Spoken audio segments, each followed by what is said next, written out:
সবাইকে সুপ্রভাত জানিয়ে আজকের ব্লগটি শুরু করছি।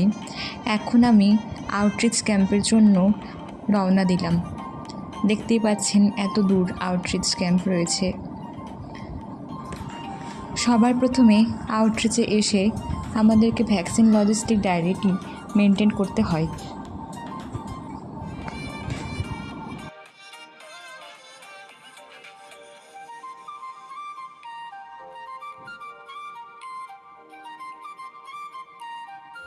এই যে সেশনে আমাদের সকল বেনিফিশিয়ারি এসে উপস্থিত।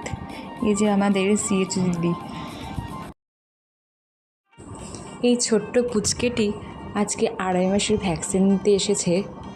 আজ এর 3টে ডোজ রয়েছে, 2টো মুখে এবং 1টি পায়ে। এর মাঝেই আমি মাকে ভ্যাকসিনেশনের 4 কি মেসেজ অর্থাৎ 4টি সতর্কতামূলক বার্তার কথা বলে দিলাম। প্রথমটি হলো সে কি ভ্যাকসিন পেল এবং কী রোগের বিরুদ্ধে পেল। দ্বিতীয়টি হলো এরপরে সে কি ভ্যাকসিন পাবে এবং সে কখন সে ভ্যাকসিনটা নিতে আসবে।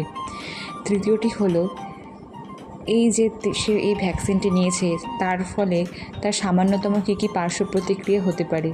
আর চতুর্থ হলো এই যে কার্ডটি সে এনেছে এটি যেন পরবর্তীকালে সুরক্ষিত রাখে এবং পরবর্তী ভ্যাকসিনেশনের সময় এই কার্ডটি যাতে অবশ্যই সে নিয়ে আসে।